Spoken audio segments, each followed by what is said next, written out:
Buenos días. Como continuación de la jornada que tuvimos, la jornada de formación jurídica que tuvimos en septiembre de este año, que era la relativa a las mayorías en las comunidades de propietarios, hubo algunas cosas que se quedaron sin poder explicar igual con el debido detalle, que lo comenté al inicio de aquella jornada, y era lo relativo a las modificaciones que había introducido en la Ley de Propiedad Horizontal, la Ley 10/2022 de 14 de junio, que básicamente afectaba a tres artículos, al artículo 9, al artículo 17 y al artículo 21. Básicamente lo que se trataba con esta modificación era de favorecer la adopción de la toma de decisiones en relación con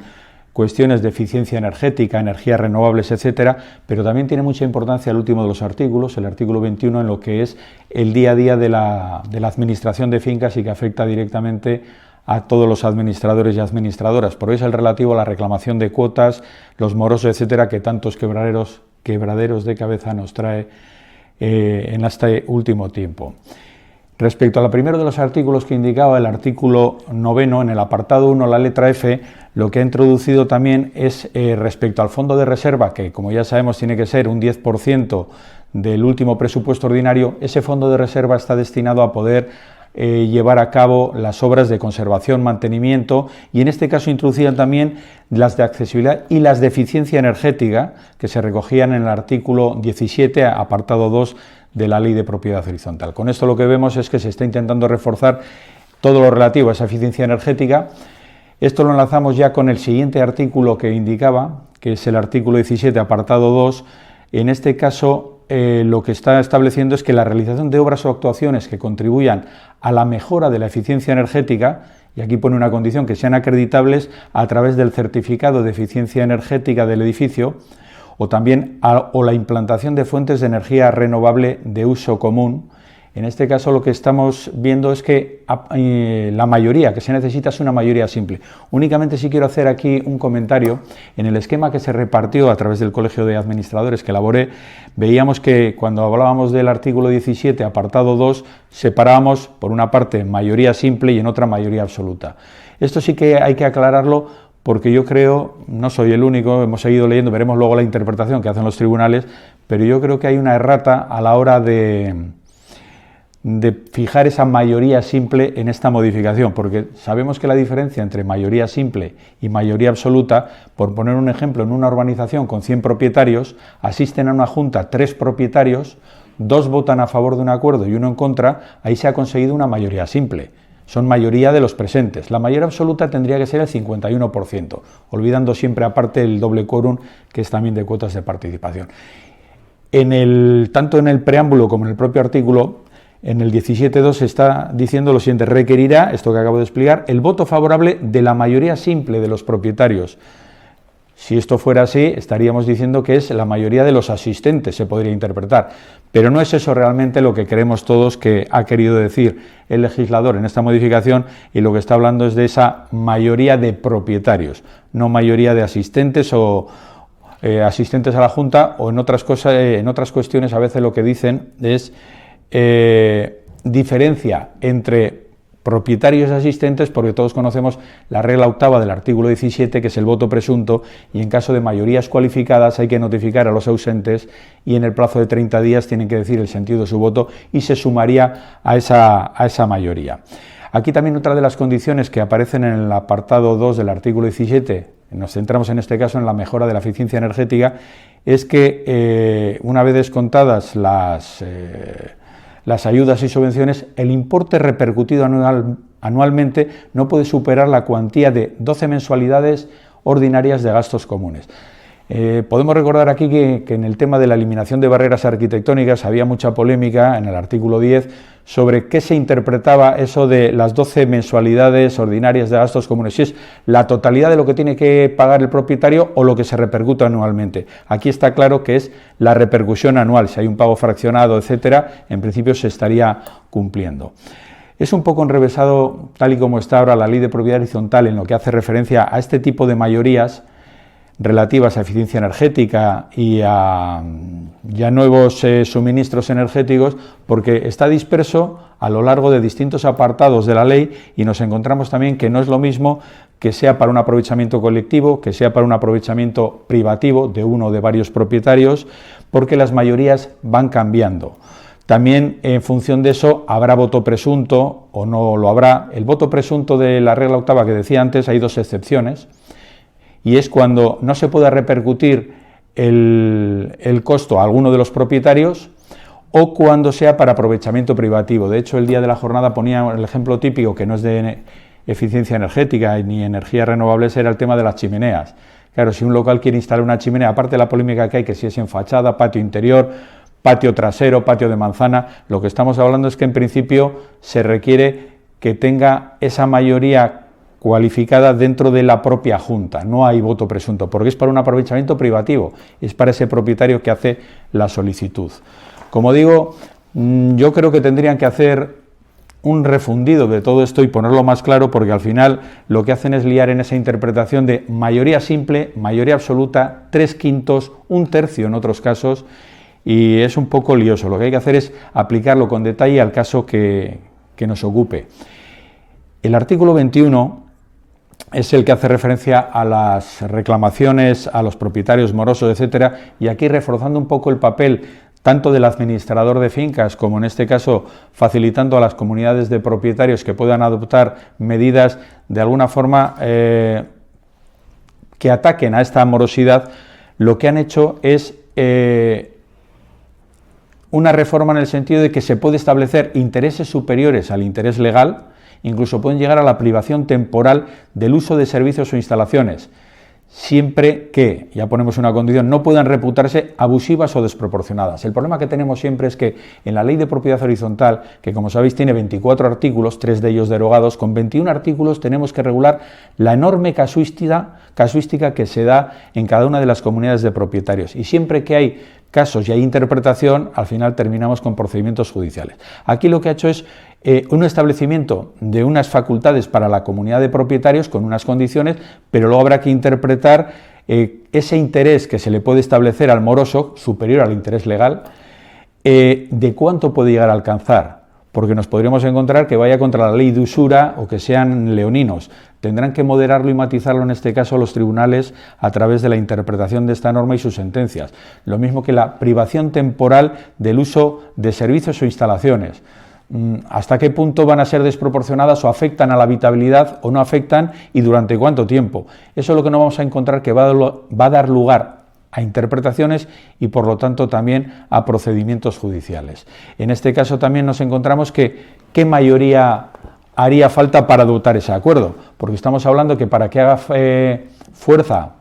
frente a terceros y esté amparado por la fe pública registral, lo que indica el artículo 5, aquí lo que nos encontraríamos es que tendría que inscribirse en el registro de la propiedad. Estamos hablando de una modificación del título constitutivo y para eso lo que haría falta es la unanimidad. Es decir, las comunidades de propietarios tendrían que adoptar ese acuerdo, que sería ponerse la venda antes de la herida, para aplicarlo en un futuro, porque en el momento que tengamos propietarios que puedan andar con cuotas debidas o que no estén muy bollantes económicamente y tengan miedo a lo que se les puede imponer, lógicamente no van a apoyar el acuerdo.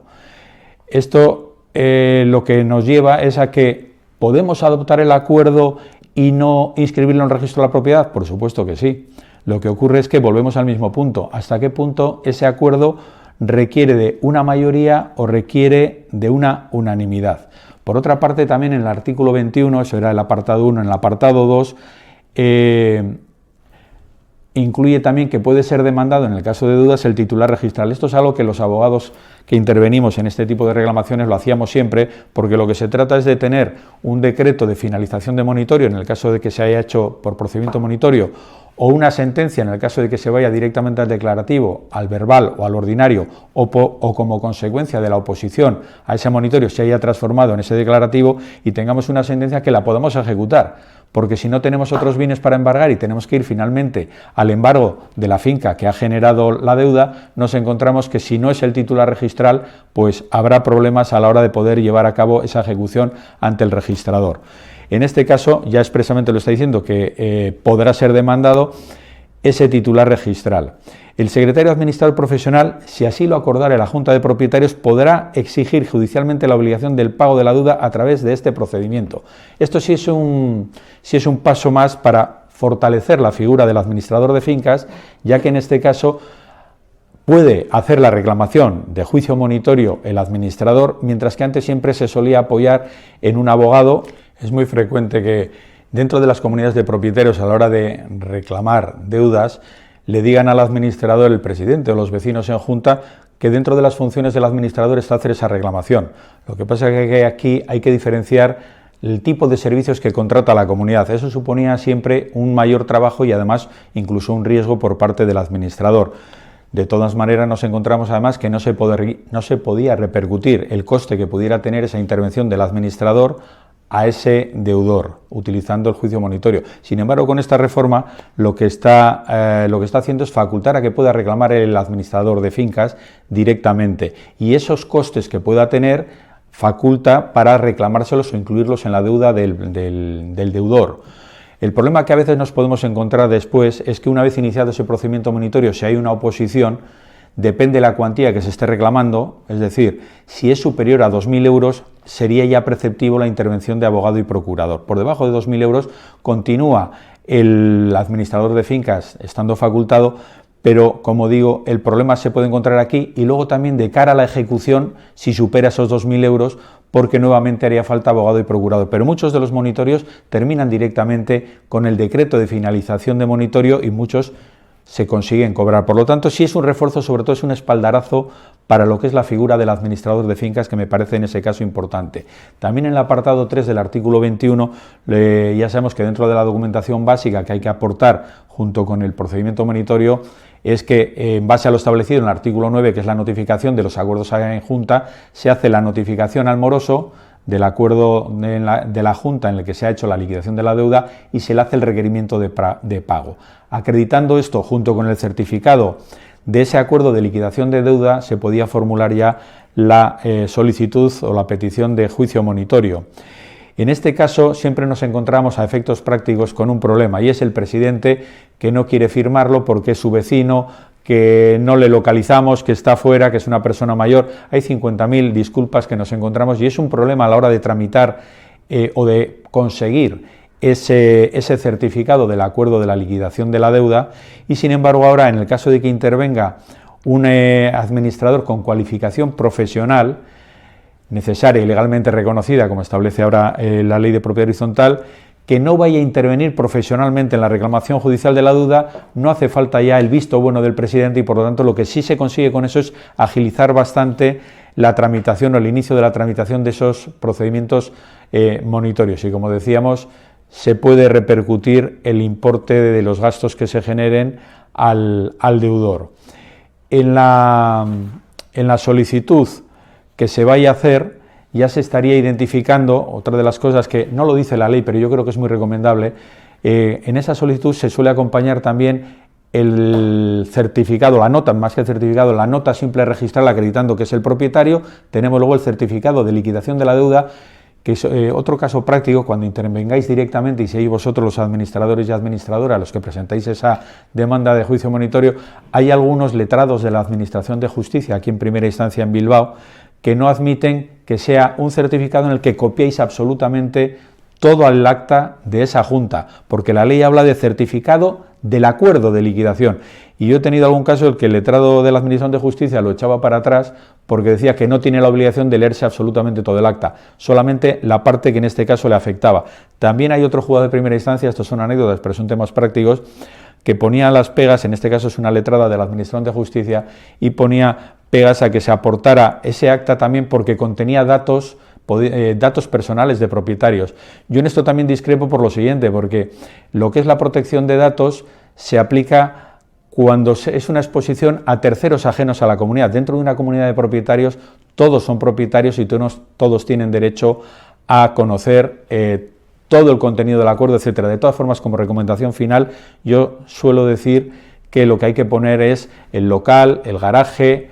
la vivienda, eso es lo que le identificaría, y en algunos casos también, si tenéis ya la nota registral sacada, finca registral número tal. Estamos identificando perfectamente cuál es el elemento que ha generado la deuda y nos quitamos los problemas con la Agencia de Protección de Datos. Básicamente eso es lo que fue la reforma de junio, que veremos ahora, como decía antes, cuál es la interpretación que hacen los tribunales sobre algunas de las cuestiones que ahí se decían. Hablamos antes de la mayoría simple, que no tenían que haber puesto mayoría simple, sino haber dicho mayoría de propietarios, que realmente eso es una mayoría absoluta. Y luego, por otra parte, este apartado 1 del artículo 21, esa interpretación de hasta dónde se puede poner ese interés, qué mayoría hace falta para adoptar este tipo de acuerdos, y luego qué privaciones se pueden hacer sobre el uso de determinados elementos como medida de presión para evitar esa morosidad. Yo creo que con esto completábamos un poquito lo que fue la jornada de septiembre.